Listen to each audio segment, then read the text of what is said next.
Lo saluda Silvia Cabrera en Berlín. Titulares. Golpe a la estructura de poder en Irán. Israel afirma haber matado al jefe de seguridad del gobierno de Irán y figura clave del régimen. Teherán aún no lo confirma, mientras siguen los ataques contra la República Islámica.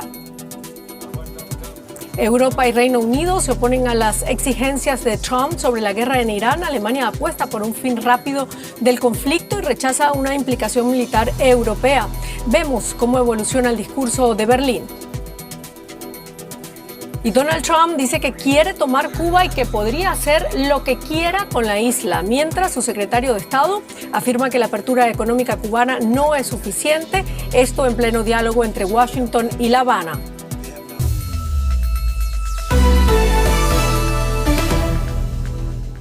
Bienvenidos. Israel afirmó este martes haber matado al máximo jefe de seguridad iraní, Ali Larijani. Era una pieza clave en la República Islámica y uno de sus ideólogos.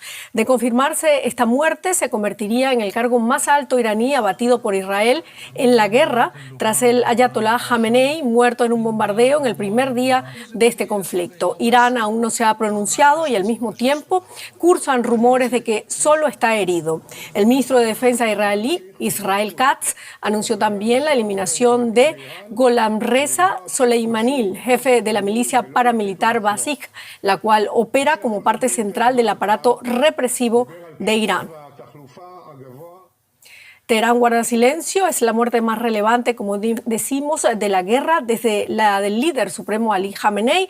Analizamos la información con Luciano Zácara, analista político de Medio Oriente y el Golfo, quien nos acompaña desde Qatar. Luciano, se habla de un duro golpe para Irán. ¿Cuál era realmente el rol de Ali Larijani dentro del sistema político iraní? ¿Era tan poderoso como dice Benjamin Netanyahu? Bueno, sí, era una persona muy importante, era uno de los personajes históricos de la República Islámica que se forjó en la guerra Irán-Irak, que tuvo posiciones dentro de la Guardia Revolucionaria y que después ocupó distintas posiciones, principalmente en el aparato de seguridad. Ha sido fundamental en algunos periodos de la historia de Irán, pero también es alguien que se ha presentado en un par de ocasiones al menos a la presidencia y no ha logrado conseguir apoyo popular. Por lo tanto era una persona muy importante dentro del establishment político, con muy buena relación personal con el líder espiritual, de quien era asesor en política exterior y en temas militares de hace décadas. Pero como se ha demostrado hasta ahora, después de la desaparición de Ali Jamenei, ningún personaje es fundamental para la supervivencia del régimen político. La declaración de Netanyahu de que con él se podría generar una especie de ruptura interna, creo que es exagerada. Han desaparecido muchísimas personas dentro de la estructura de la República Islámica, empezando por el líder, siguiendo por Ali Shamkhani, que era otro personaje fundamental del aparato de seguridad, Larijani y muchos otros jefes militares, y todavía la estructura sigue intacta. Lo que quiero decir es que, si bien individualmente es un personaje muy importante y que evidentemente se va a sentir dentro de la arena política iraní, ningún personaje por sí ha demostrado ser lo suficientemente importante como para que su desaparición logre generar fracturas importantes dentro del régimen político que haga que pueda peligrar su continuidad, por lo menos durante esta coyuntura de guerra. ¿Y qué opinas? ¿Podría este asesinato marcar el inicio de una fase mucho más agresiva del conflicto por parte de Irán, provocar, por ejemplo, que Irán se vuelva más radical y menos dispuesto a negociar? No creo que pueda pasar más de lo que ha pasado hasta ahora. Irán ha dejado muy claro, con la desaparición, el asesinato de su líder y con los distintos ataques que ha ido sufriendo, que está dispuesto a todo. Está dispuesto a atacar a países vecinos, a atacar intereses no solo militares estadounidenses, sino otro tipo de intereses para afectar la economía internacional, para afectar la economía de los países que tienen buenas relaciones con Estados Unidos, para cerrar el estrecho de Hormuz y hacer que el costo de la guerra se traslade a aquellos países que o han apoyado o que no han hecho lo suficiente para frenar a Estados Unidos. Por lo tanto, no veo que este acto en particular pueda hacer más de lo que ha hecho hasta ahora los distintos ataques. Lo que sí marca, creo, que es una ruptura, quizá no una ruptura, pero creo que marca una clara estrategia por parte de Israel, que ha anunciado que ha sido la autora de este hecho, es que si la administración Trump buscaba a alguien para negociar dentro del sistema con el cual se pudiera tener una discusión, porque era una persona autoritativa dentro del sistema. Ahora Israel ha dejado claro que no quiere negociar con nadie, que justamente no quiere que quede alguien que tenga capacidad de negociación, sino todo lo contrario, que no haya nadie dentro de la República Islámica que sea un interlocutor válido para declarar un alto el fuego o negociar un alto el fuego. Creo que eso es lo que puede llevar más a una situación de no retorno mucho más complicada. Muchísimas gracias, Luciano Sácara, desde Doha. Gracias a ustedes, buenas noches. Y Joe Kent, director del Centro Nacional de Contraterrorismo de Estados Unidos, renunció a su cargo en protesta por la guerra de su país e Israel contra Irán. En su carta de renuncia, el funcionario afirmó que la República Islámica no representa un peligro inminente para Estados Unidos que justificara el inicio de la guerra. Kent fue nombrado por el presidente de Estados Unidos, Donald Trump, quien ahora lo califica como muy débil en materia de seguridad. Kent es el primer alto cargo estadounidense que dimite debido a la guerra. Y el canciller alemán Friedrich Merz interviene este miércoles ante el Bundestag con la guerra en Irak en el centro del debate. Aunque es la tradicional declaración previa al Consejo Europeo, llega en un momento de máxima tensión por su cambio de tono hacia Estados Unidos e Israel. Merz ha pasado de ser crítico por su tibieza a destacar entre los líderes europeos que rechazan implicarse en la guerra y piden su fin. La postura de Alemania a favor de un fin temprano de la guerra en Irán y contra la implicación militar europea se consolida cada día. Estados Unidos e Israel no nos consultaron antes de iniciar esta guerra. Nunca hubo una decisión conjunta sobre el sí. Por lo tanto, no se plantea la cuestión sobre el cómo se implicará Alemania militarmente. No vamos a hacerlo. Esta firmeza contrasta con el tono empleado por el canciller alemán Friedrich Merz tras los primeros ataques. Su primera reacción pública mostró comprensión y solidaridad con Estados Unidos e Israel. La pregunta en el aire es, ¿qué ha pasado en estas 2 semanas? Compartimos el interés por garantizar que el terror de este régimen llegue a su fin. Eso no está exento de riesgos. Ahora no es el momento de dar lecciones a nuestros aliados. Las reacciones a las palabras de Merz no se hicieron esperar. La declaración del canciller fue impactante, para ser sinceros. Dijo que se abstiene de hacer una valoración jurídica porque carecería de implicaciones o consecuencias. La razón por la que los estados han podido incumplir el derecho internacional sin sufrir consecuencias es en parte que estados como Alemania no se atrevan a defender realmente el derecho internacional y a calificar estas infracciones como tales, y luego a unirse para imponer sanciones a quienes incumplan el derecho internacional. Así que se trata de una profecía autocumplida. El portavoz del canciller alemán admitió entonces en esencia que los intereses de seguridad pueden llegar a prevalecer. Llegamos repetidamente a un punto en el que los intereses de seguridad y el derecho internacional no pueden conciliarse. Al día siguiente, en el despacho Oval, Merz trató de equilibrar su apoyo a Trump con algunos matices a modo de advertencia. Estamos de acuerdo en derrocar al régimen de Teherán, pero debemos hablar de lo que pasará el día después.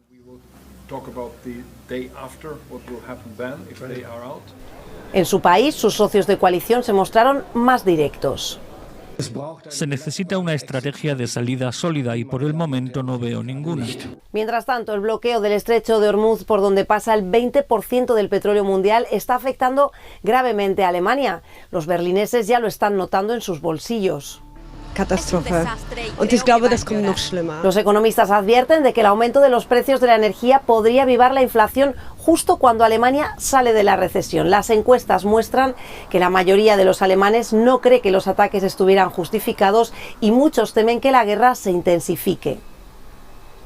En Berlín se teme ahora que la guerra en Irán derive en un colapso del país al estilo de Libia o Irak, con consecuencias para la seguridad, la energía y la migración. El gobierno alemán se debate finalmente entre posiciones contrapuestas. De un lado, las ganas de mostrar solidaridad política con socios clave como Estados Unidos e Israel, pero sin estar convencido de la justificación legal. También satisfecho de ver la destitución del líder supremo de Irán, pero enormemente escéptico respecto a la estrategia a largo plazo. Y como país exportador, Alemania es vulnerable. Una crisis económica prolongada podría frustrar los grandes planes de Merz para volver a encarrilar a Alemania y abordar las reformas estructurales mucho más ambiciosas a las que se enfrenta el país. Y es que Alemania está sufriendo las consecuencias de esta guerra, ¿no? Explícanos en la economía. Y una de ellas es el aumento del precio de la gasolina, ¿no? Todos los días hablamos de esto. Alemania anunció este martes que su organismo de defensa de la competencia tendrá pronto un mayor margen de actuación para actuar contra las empresas energéticas ante la preocupación de que estén subiendo injustamente los precios de la gasolina para sacar provecho de la crisis petrolera generada por la guerra de Irán. En una rueda de prensa, la ministra de Economía y Energía alemana, Katharina Reiche, afirmó que en Alemania es sin duda notable que los precios en las gasolineras han subido más bruscamente que la media europea. La Oficina Federal de Cárteles, el organismo regulador, contará ahora con más competencias para investigar rápidamente y poner fin a los aumentos de precios en el sector mayorista. Y a todo esto, aquí en Alemania se acelera la inversión en defensa utilizando los fondos especiales aprobados por el Parlamento y por fuera del llamado freno de deuda. Un informe de la agencia Bloomberg muestra cómo la inversión, que fue récord en 2025 y que superará los 150.000 millones de euros al año en 2029, está dinamizando diferentes sectores de la economía. Además de la llegada de los fondos, el proceso está agilizando trámites burocráticos y permitiendo una rápida expansión de la producción. Un modelo que para muchos expertos podría traer beneficios a otras áreas de la economía, pero también muchos desafíos. Y vamos hasta la Bolsa de Frankfurt para conocer los detalles de estas informaciones. Allí está nuestro analista Ezequiel Daray. Muy buenas tardes, Ezequiel. ¿Qué razones explican el dinamismo del sector defensa más allá de los fondos inyectados y qué impacto puede provocar en el resto de la economía? Bueno, Rosa, como primera medida, como decías, algo que siempre le pedimos al gobierno alemán, desburocratización, sobre todo en los pedidos. Los pedidos se están haciendo muy rápidamente y de hecho el 85% de la demanda se le ha encargado a empresas europeas. Se pensaba en un momento que esto iba a requerir muchas compras a los Estados Unidos y no está siendo así. El conflicto en Irán también está demandando de todos los socios mayor demanda de armas alemanas y esto también está dinamizando el sector. También la financiación. Apareció, por ejemplo, el Deutsche Bank financiando proyectos de defensa. De hecho, ha creado toda una división dedicada solamente a eso y también la inversión de fondos privados. En el mercado no se atrevía a financiar proyectos de defensa, pero hoy lo ven como un sector estratégico y esto también está ayudando a que se expanda el sector rápidamente. Por eso, por ejemplo, Rheinmetall, que es el principal fabricante de armas aquí en Alemania, logró en solamente 15 meses construir y terminar una planta de municiones que muy pronto va a estar operativa. Bueno, y por otro lado, Ezequiel, institutos económicos como el IFO aseguran que los fondos destinados a infraestructura no se están invirtiendo como estaba previsto. ¿Qué está haciendo exactamente el gobierno alemán con esos fondos? Sí, el IFO y el Instituto IW de Colonia establecen que de los fondos que se tomaron solamente entre el 5 y el 10% se invirtieron. ¿Por qué? Bueno, se tomaron fondos de deuda durante 2025 para la infraestructura por 24.300 millones y se invirtieron solamente 1.300 millones. ¿Dónde fue el resto del dinero? Bueno, es que al fondo se le han cargado cosas que deberían estar en el presupuesto federal, como por ejemplo el subsidio al transporte o como por ejemplo el gasto operativo de los hospitales, que muchas veces se registra como transformación estratégica, pero son gastos operativos.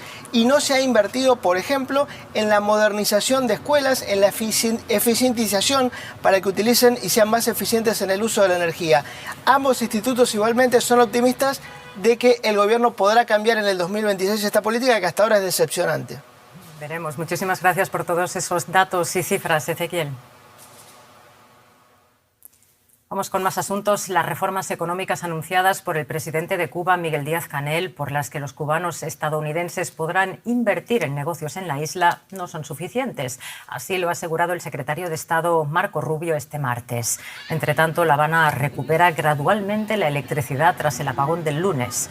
El tráfico era escaso y avanzaba por vías apenas iluminadas, mientras los residentes enfrentaban las dificultades agravadas por la escasez de agua, alimentos y combustible.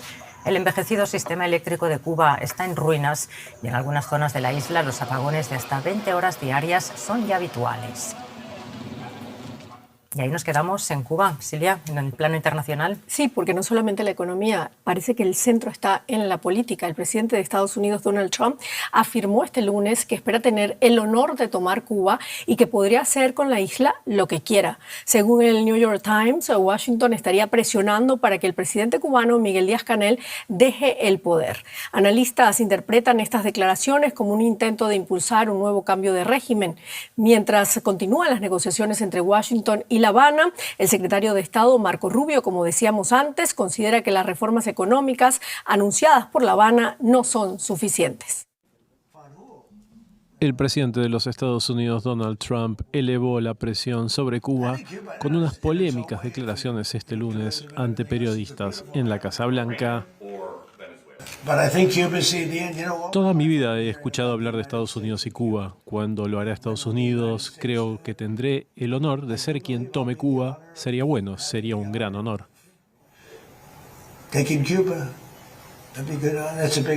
¿Tomar Cuba? Tomar Cuba, de alguna forma, sí, tomar Cuba, liberarla o tomarla. Creo que podría hacer cualquier cosa que quiera con ella. ¿Quiere saber la verdad? Es una nación muy debilitada.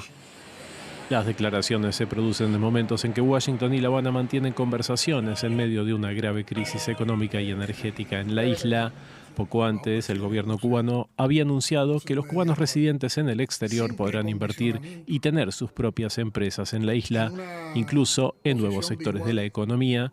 En Miami, principal bastión del exilio cubano, algunos emigrados expresaron su rechazo a la iniciativa. Con el comunismo no se hace negocio ninguno. Ya hay varias experiencias. Hay personas que han ido para allá, han invertido, han hecho tiendas y han hecho otro tipo de negocio y al final ellos acaban todo quitándoselo todo a las personas que lo hacen. La isla, con casi 10 millones de habitantes, sufrió este lunes un nuevo apagón generalizado, el sexto en poco más de un año.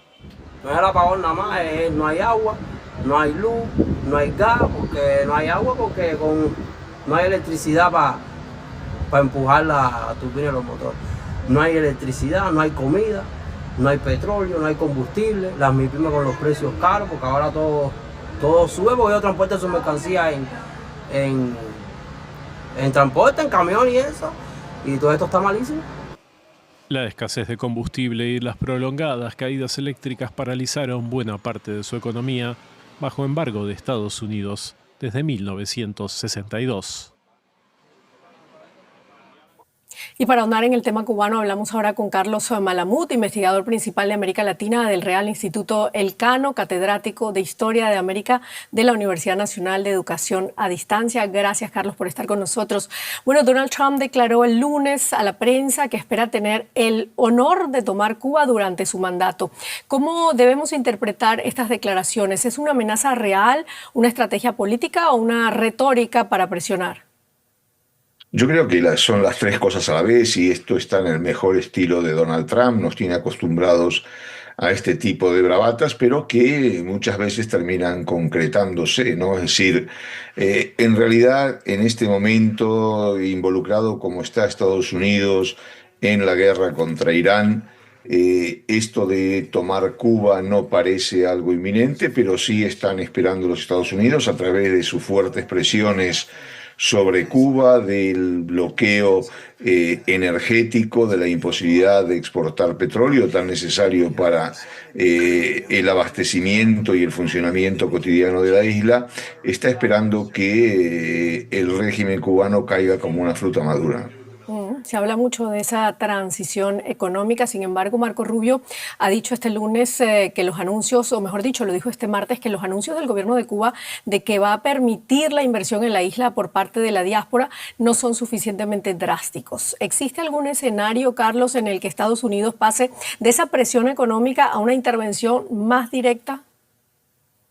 Creo que en este momento no, es decir, antes señalaba precisamente la cuestión del conflicto con Irán, de la guerra con Irán, que está consumiendo mucho más tiempo, mucho más energía y sobre todo mucho más presupuesto de lo que Estados Unidos pensaba inicialmente. A esto hay que unir el descontento de la base MAGA, y si bien parte de esa base MAGA forma parte del exilio cubano en Miami, no está claro que esa actitud más beligerante, más allá de la retórica, pueda concretarse en algo concreto, valga la redundancia, ¿no? De todas maneras, si Estados Unidos sigue el modelo venezolano, dudo mucho que lo que se termine produciendo es un cambio de régimen. En este momento se está insistiendo sobre la salida de Díaz-Canel. Habrá que ver cómo se concreta esto, pero todo depende de qué se esté negociando, cómo y con quién. Es interesante porque acabas de tocar lo de Díaz-Canel y también lo de Venezuela, y hay que decir que el New York Times, por ejemplo, ya está diciendo que el gobierno estadounidense presiona solamente para que Díaz-Canel, el presidente cubano, abandone el poder. ¿Tú ves eso posible realmente? ¿Ves esa situación posible? Bueno, hay que tener presente que desde la Revolución Cubana el régimen cubano está preparado y ha sido adiestrado para resistir, ¿no? Y en este momento el nivel de resistencia yo creo que se está incrementando, lo probaron en diversos momentos, comenzando por el periodo especial, pero también por el ataque a Bahía de los Cochinos, ¿no? En este momento la salida de Díaz-Canel podría ser una solución, sobre todo, y vuelvo al tema anterior de con quién se esté negociando, sobre todo si se está negociando con parte de la familia Castro y el precio a pagar por ellos para mantenerse en el poder, o por lo menos para mantener una cuota de poder importante, implica la cabeza de Díaz-Canel. Lo vimos en Venezuela con el sacrificio de Maduro. En Cuba podría perfectamente ocurrir esto, lo cual no implicaría, como señalaba antes, que la salida de Díaz-Canel o la debacle del sistema político y económico cubano implique un cambio de régimen. Claro, porque además se están llevando negociaciones y no sabemos qué se está tratando allí en esa mesa. Muchísimas gracias, Carlos Malamud, desde Madrid. Un placer. Y el presidente de Colombia, Gustavo Petro, denunció este lunes que su país estaría siendo bombardeado desde Ecuador tras el hallazgo de una bomba presuntamente lanzada desde un avión cerca de la frontera. El martes, el presidente ecuatoriano Daniel Noboa rechazó estas acusaciones, las calificó de falsas. La denuncia ocurre en medio de una creciente tensión entre ambos países. Ecuador impuso aranceles de hasta 50% a productos colombianos, mientras Colombia respondió con impuestos a importaciones ecuatorianas y suspendió el suministro de electricidad. Gustavo Petro aseguró este martes que los bombardeos de Ecuador en la frontera con Colombia dejan 27 cuerpos calcinados y afirmó que la explicación sobre los ataques no es creíble, en aparente referencia a la declaración de Noboa. Y más de 9.000 ecuatorianos deportados de Estados Unidos regresaron a su país en 2025 y muchos de ellos enfrentan grandes desafíos de integración. Algunos pasaron meses en lugares de detención separados de sus familias. Ponemos el foco ahora en la historia de Belén. Su proceso migratorio se vio truncado por el ICE justo cuando se iba a presentar ante una corte de migración.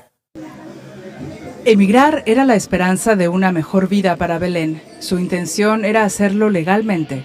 Un juez de Estados Unidos le había dado un permiso, pero ICE se interpuso justo cuando se iba a presentar ante una corte de inmigración.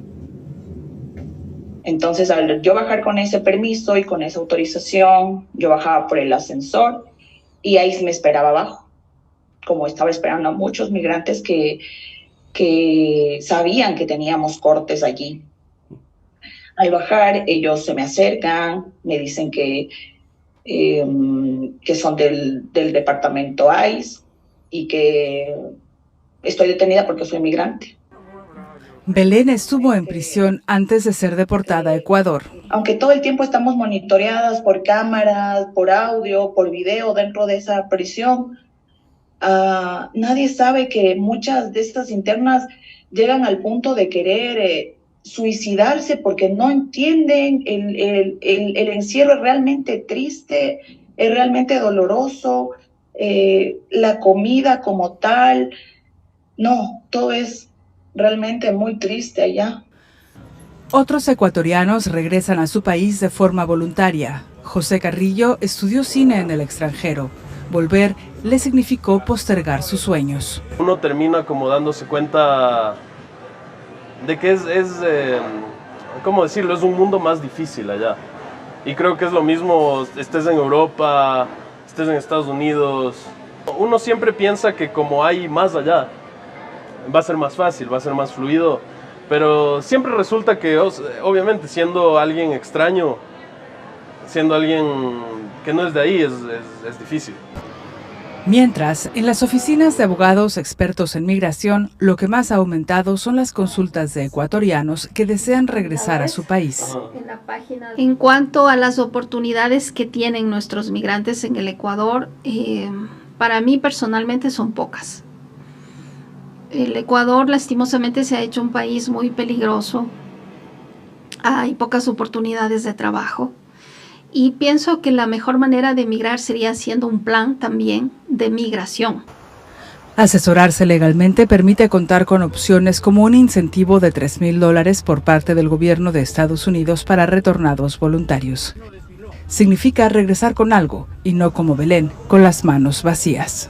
Llegué así, sin nada, pero con la ilusión de que ya estaba en mi casa y pude ver a mis hijas después de mucho tiempo, a mis padres también, de que al menos había llegado sana y salva acá. En 2025 fueron deportados de Estados Unidos más de 9,000 ecuatorianos. Otros temas, el último sueño de Frida y Diego es el nombre de la exposición que el Museo de Arte Moderno de Nueva York inaugurará para el gran público el próximo 21 de marzo. La muestra ofrece más de 40 piezas de la pareja de artistas Frida Kahlo y Diego Rivera. El visitante podrá ver desde autorretratos de la pintora hasta bocetos del muralista. Las obras proyectan la conexión con la cultura tradicional de México que la pareja retrataba con su arte. La exposición del MoMA estará además acompañada por la ópera del mismo nombre, que se estrenará el próximo 14 de mayo en el Metropolitan Opera de Nueva York. Y con Frida y Diego terminamos este informativo. Muchísimas gracias por habernos acompañado. La invitación es, como siempre, para que sigan acá con nosotros en DW Deutsche Welle. Hasta luego.